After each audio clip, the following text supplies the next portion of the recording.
Hey class, it's Mr. Jones. I'm going to try to go over this short story prep Google slide for you all. This is just going to be kind of a quick one where I'm going to be making more videos throughout this week to go over iExcel and other things like that. But this is strictly for the Google slides. So I hope this will help you all at least for Monday, and maybe some on Tuesday. But I think you all should get a lot of this done today. So let's go to the next. First two slides are just kind of telling you what we'll be doing. What you're doing, this is just to brainstorm for your short story. Your short story is going to be about whatever you want it to be about. I'm not going to, give you all any requirements or specifications on what it needs to be about because I want you all to write about what you want to write about. Hopefully they'll make that, or hopefully it'll make this assignment a little more bearable for you all. What I'll do is through the video, yada, yada, yada, walk you through my expectations, answer questions about writing your own story, and I'll give examples. So what your story needs are characters. You need your protagonist and your antagonist. 100%, you need those. And generally, we went over what a protagonist and antagonist is. They are the ones who are generally in conflict or in battle, but not always because it could be other types of conflict. But you do need protagonists and antagonists as two main characters. If you want to add more characters, you can add more optional characters, but you must have at least the protagonist and the antagonist. Next is the setting. And remember, the setting is not only the place that the story takes place, it's also the time, the plot. What that means is it's got to have different actions in it, some more exciting parts, some time or some parts that kind of set you up for the end, some parts that introduce you to the beginning, things along those lines. Think about the plot diagram. Remember the exposition, basically the introduction, the narrative hook, whatever kind of grabs our attention, the rising action, what leads us up to the highest point of the story, which is the climax. Climax is the highest point of the story, obviously.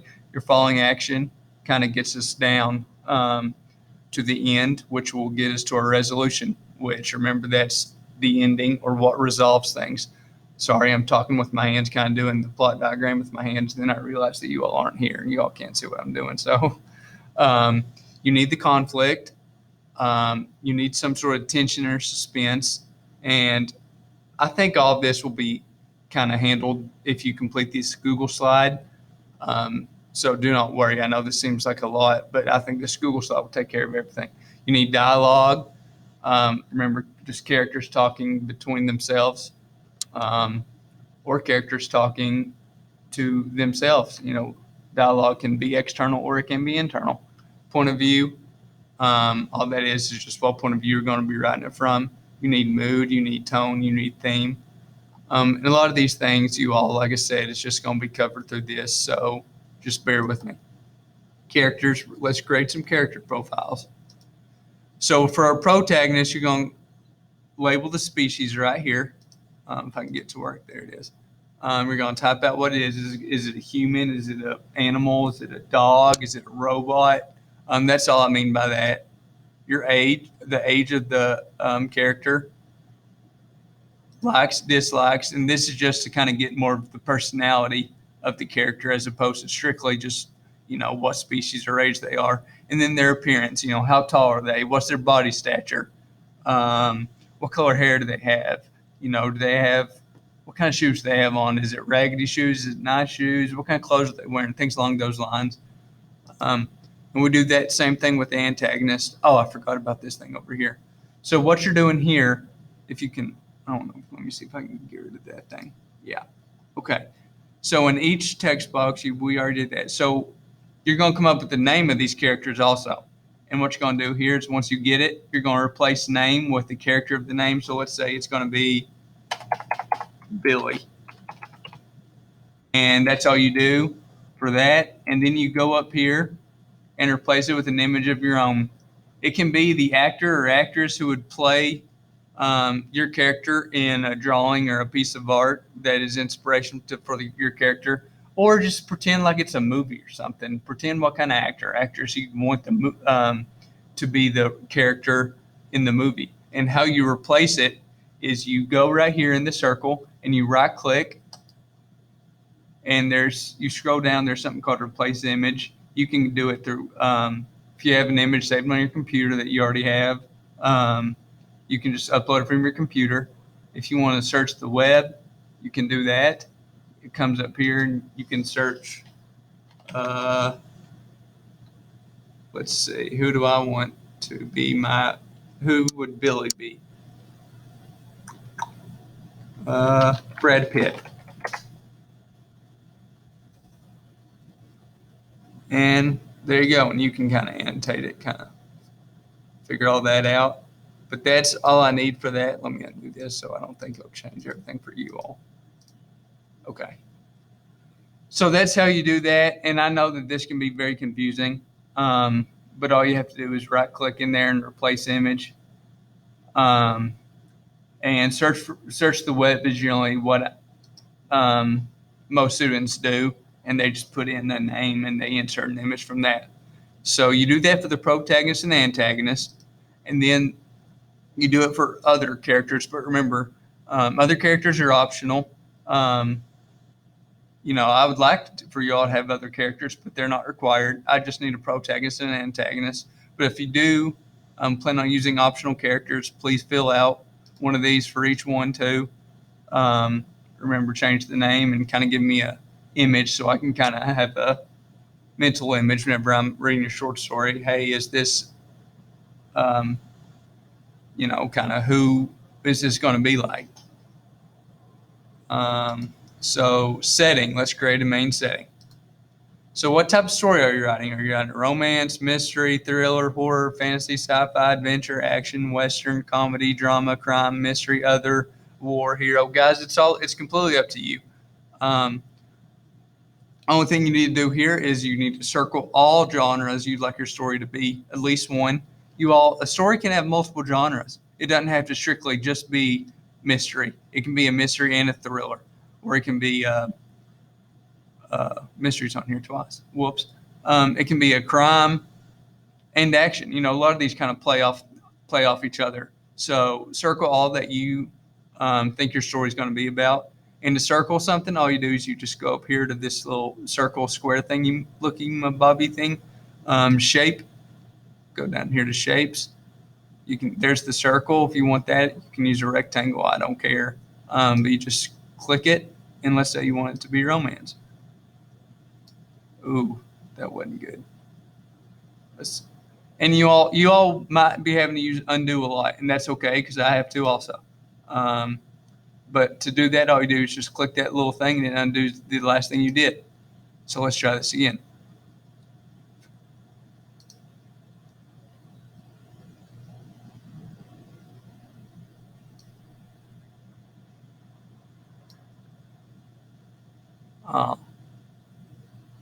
Maybe I need to try to find it.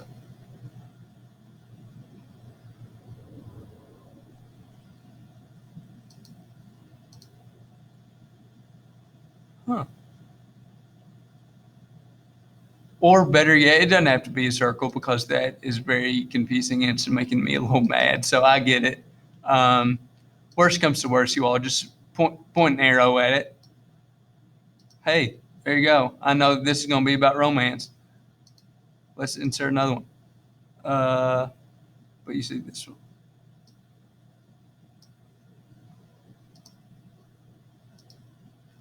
That one wasn't a good one. Romance, and let's insert another one.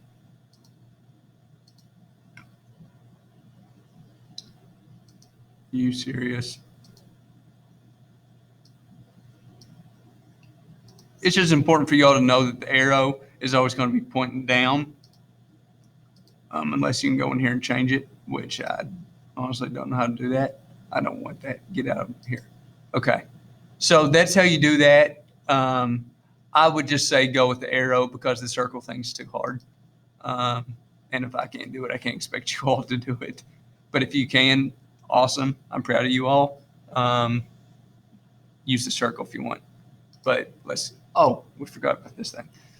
And once you finish pointing the arrows or the circles or doing whatever you choose to use, representing or showing your genre, we're going to go over here and you're going to replace these three images with photos that you can use as visual inspiration relating to these genres.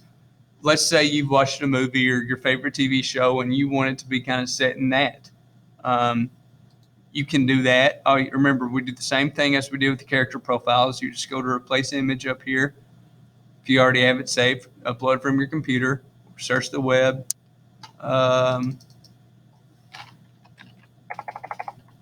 Lake Cumberland. Looky there. And you just do that with all three. And like I said, that just, excuse me, that gives me more of a visual representation of kind of where this is going to be set in. Let me undo that so it doesn't ruin everything for you all. My story setting using all 5 sentences. And what you're doing here is you're just going to replace the underlined text with the answer to these questions. Use 5 or more bullets each. And I'm doing this so that whenever you start actually writing your short story, you'll have a lot of different options to choose from. So what does it look like? Colors, day or night, etc. So let's say it is night time. Is it hot or cold? Let's say it's cold. I don't know why I put that dash there, but I guess I have to keep it going. Cold outside. Raining or snowing? Snowing. Not snowing. Snowing. Are you going to make it kind of a horror thing? Maybe it's a full moon. Full moon. What else can you see? Can you see snow on the grass? Can you see, ice on the driveway? Can you see ice on the road?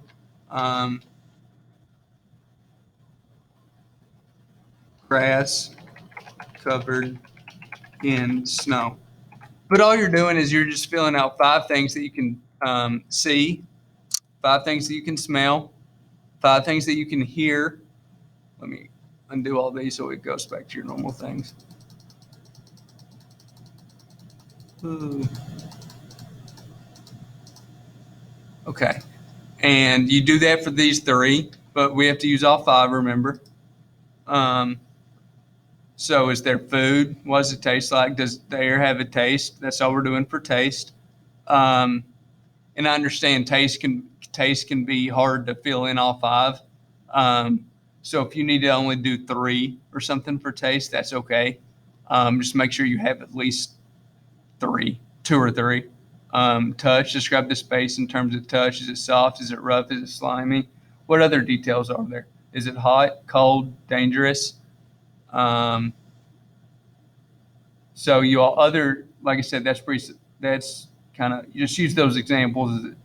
Hot outside, cold, dangerous. I know a lot of these can kind of branch off each other. Obviously, if it's snowing, it's going to be cold, but you can still put cold under other. I do not care one bit.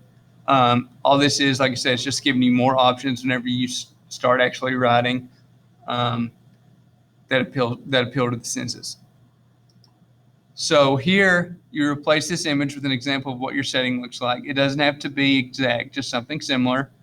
So let's say maybe you already did this or you already put 3 images up on slide 10, and you're probably like, well, Mr. Jones, I've already done it.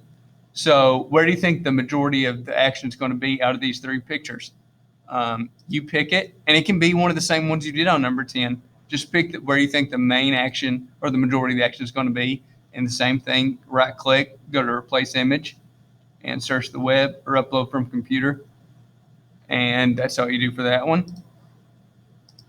Everything else, let's practice our dialogue and point of view. Circle or mark the point of view you'd like to write your story in. This may change after you start writing, but it's good to go ahead and start thinking about which camera angle you're going to use for your story. So all you're going to be doing here is maybe insert another arrow showing us kind of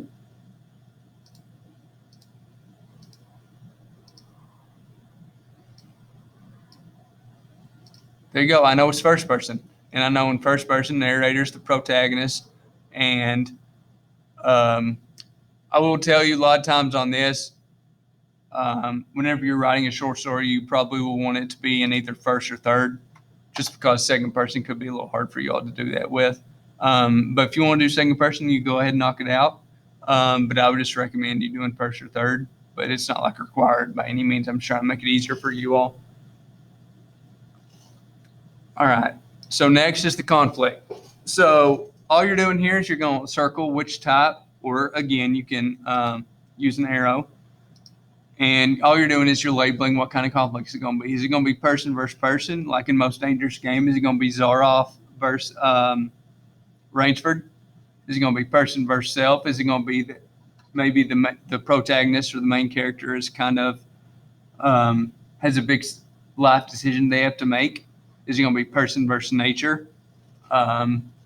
Is someone lost in the woods in a snowstorm, or is someone in Florida whenever a hurricane's coming? That's your person versus nature. Person versus technology. Is it going to be, the main character against, I don't know, computers or robots? Person versus society. Is it going to be kind of a dystopian kind of thing, kind of like Hunger Games, where Katniss is fighting against, I don't even know what that place is called, all the districts. I don't even know what the country or whatever the place is called, but that'd be person versus society. It would be something like Hunger Games. Or is it person versus supernatural? Do you want to get all eerie and bring in the supernatural, bring in ghosts, bring in spirits, things along those lines? But all I need here is an arrow pointing at which one you plan to use. And you all, it can be more than one. You can have more than one conflict. So if you want to do that, go ahead. But I need at least one of these conflicts marked. Next is building suspense, adding tension. All you're going to be doing is replacing the underlined text with 3 problems your character will face in the story. So all you're going to be doing is, you're right, what is the first problem my character will deal with? Billy goes off to college and he doesn't know what college he wants to go to. What will the second problem my character deal with? Oh no.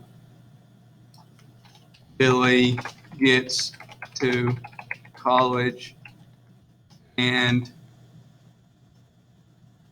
finds a girl he really likes, but she doesn't like him. Poor Billy. And it can be something as small as that. And, you notice how I branched my problem number 2 off problem number 1. So Billy goes to college is problem number 1. He doesn't know what college to go to.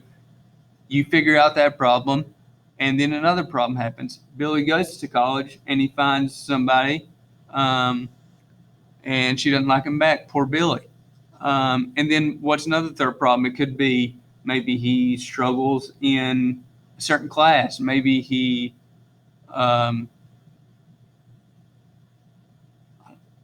gets to college and wants to change his major. It can be literally about anything. Just make sure that the problems kind of stem off one another. That's kind of why we have these in sequential order. Let me go back here. I don't know. It's going to be a lot. All right. Okay. So that's all you're doing for that one. Here, describe the theme. What is your story's big idea? What's the underlying message you want your reader to think about? Remember, your theme is it's the big idea. You see it in all caps. I always try to think about it. What is your story trying to or what's your story represent? What's kind of the life message or something you get through your story? That's what you're doing here. All you're going to do is just replace this, just like you just did with the last one. No. Highlight it, and you can just start typing in your theme. And like I said, your theme doesn't have to be, a full paragraph. I just need a sentence or 2. And mood. How do you want your story to feel? If it were a movie, what vibe would it have? Would it have kind of an upbeat vibe? Would it be kind of, is it sad? Is it distraught? Is it exciting? Is it action packed?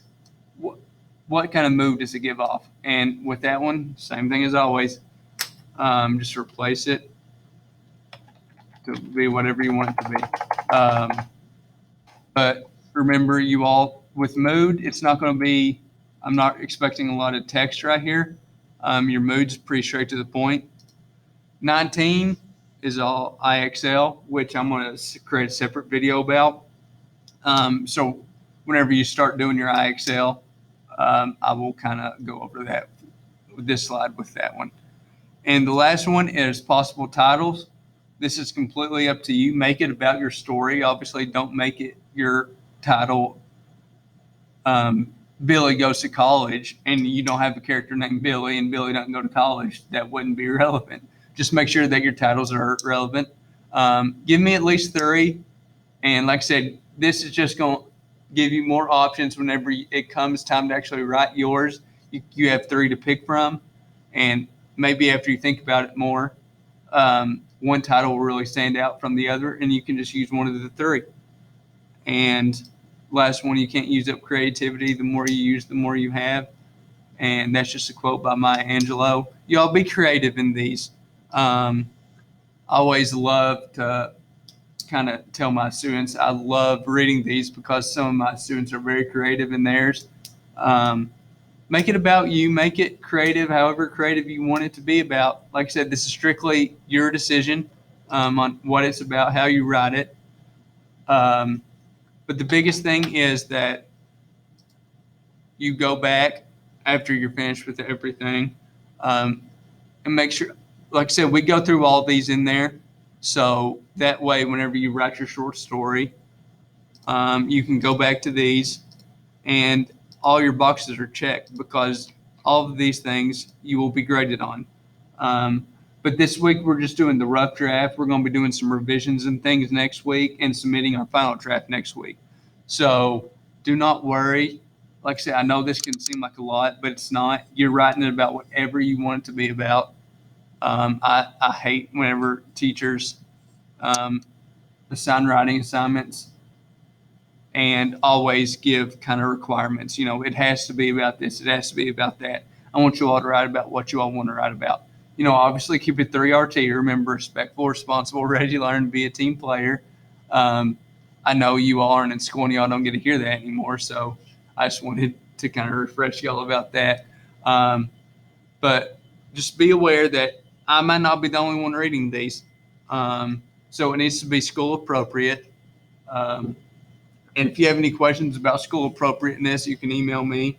But a lot of times a good rule of thumb is if you're worried that if it's school appropriate or not, a lot of times it won't be if you have to question it.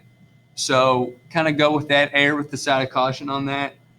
But you all, I hope this helps you all at least get through this slideshow.